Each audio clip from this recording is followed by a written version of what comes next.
On behalf of the House Democratic Caucus, I want to thank each of you for being here this afternoon for our weekly press availability.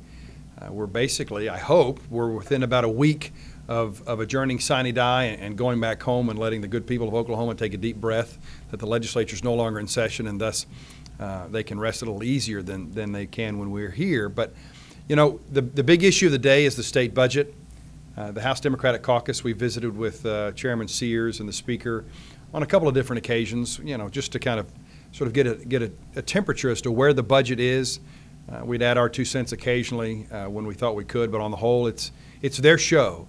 And because it's their show, because you've got a Republican governor, a Republican pro tem, and a Republican speaker, super majorities in the House and the Senate, the fact that we're within 5 days of when they themselves have set as their date to adjourn sine die, the fact that we're within 5 days and still cannot come to a budget compromise is really unbelievable. We think that as you look at the current budget, when you have few dollars as we have to spend, the fact that they can't come to an agreement and get this thing done and try to save as many tax dollars as possible is really a shame. The fact that they can't come to a budget agreement and that whatever budget agreement they do come to will not touch $1 of an irresponsible income tax cut, will not essentially raise virtually any money from any of the billions of dollars worth of tax credits that are currently out there. Instead, they're going to balance this budget on the backs of county roads and bridges, on the backs of public education teachers, on the backs of nurses and physicians assistants across the state, folks who are just middle-class families trying to get by. The Republicans in charge are simply planning to balance the budget on their backs instead of those folks who can much better afford it. The fact that the most important thing that we do is to pass or not pass this state budget, and that the people of Oklahoma don't know what that budget looks like or what's in that budget or how it's going to affect them 5 days before the end of session is really, really unfortunate. They have artificially created a deadline to finish by May 22nd, next Friday. In my 9 years now, or at least in the 8 previous years, we've never come back after Memorial Day when the final Friday in May would have fallen after Memorial Day like it does this year. Some of the folks with whom I spoke late last night told me that they thought the agreement was done. And so I started telling a few of my members this morning when I walked on the floor that it looked like the agreement was done. The representatives with whom I spoke said thought it was done. That was, you know, about 9:30 last night. I got up this morning, and when I walked on the floor at 9 o'clock this morning, I got the look that no, in fact, it's not done. Whatever they thought they had agreed upon sometime between 9 o'clock at night and 9 o'clock this morning fell apart. They've decided they're not going to address any of the major tax credits. They're going to leave a $200 million fiscally irresponsible tax cut on the hook to help a few of the wealthiest folks and leave everybody else basically high and dry. They're not going to touch those issues. So now instead of looking for ways to bring those revenues into the state budget so we could hold education and health care and transportation, county bridges and stuff and roads harmless, instead of looking at those ways, they're simply trying to find a way to cut.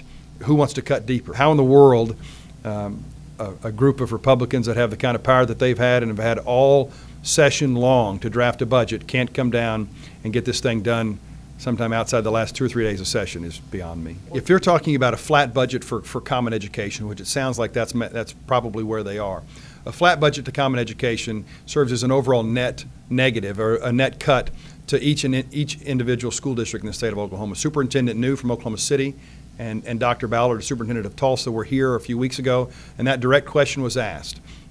If you're given the exact same amount of dollars as you got last year, how does that affect your particular budget? And they said with the increased class sizes or the increased number of students in our districts, as well as the increased cost for health care and increased cost for transportation, all of those combined, it serves as a net cut to us and is going to make it more difficult to reduce class sizes, more difficult to hire new teachers, and certainly more difficult to pay the current teachers they have more money to try to retain them. So there's a direct effect there on our families, on our middle-class families who are trying to get access to a good quality public education. When it comes to higher education, right now the number that was thrown out by the state Senate was cutting higher education by around 5%. I believe the chairman of the House Appropriations Committee was anywhere between 3.5% to 4%.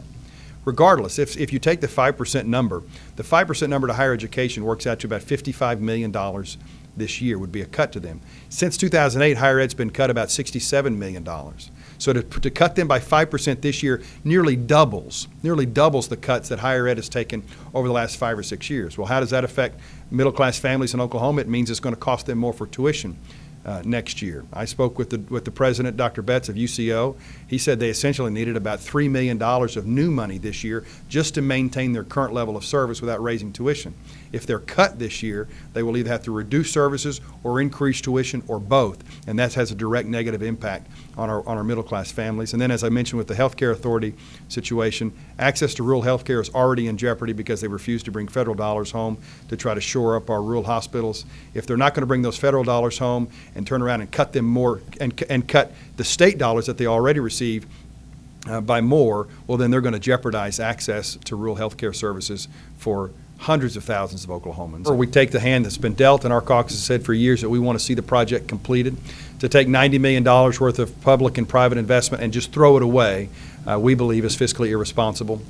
We were pleased, the vast majority of us were pleased that the House and Senate Joint Committee on Appropriations and Budget, that those committees passed the Cultural Center project out, and we're hoping that we can get this thing done and behind us. Many different compromises, and if this is the plan, or if this is the compromise that it takes to get this project completed, you'll see my team do all we can to make sure that this thing gets done finally, and that we can stop throwing roughly $1 million a year at the thing to mothball it for no benefit to the city or to the state. On the Pops Museum in Tulsa, our caucus has not taken an official position on the museum.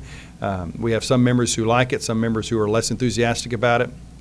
But on the whole, we appreciate the process. We appreciate the fact that the Senate and the House have both given both sides an opportunity to be heard and to have the issue move forward. I've said before that personally I'm supportive of the project.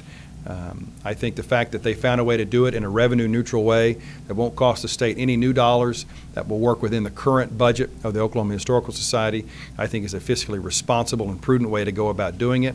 And I commend Director Blackburn for his efforts, and my caucus appreciates his efforts to find a solution that can complete the project in Tulsa, something we think will be beneficial to the community and to the state, and to do it without spending new tax dollars.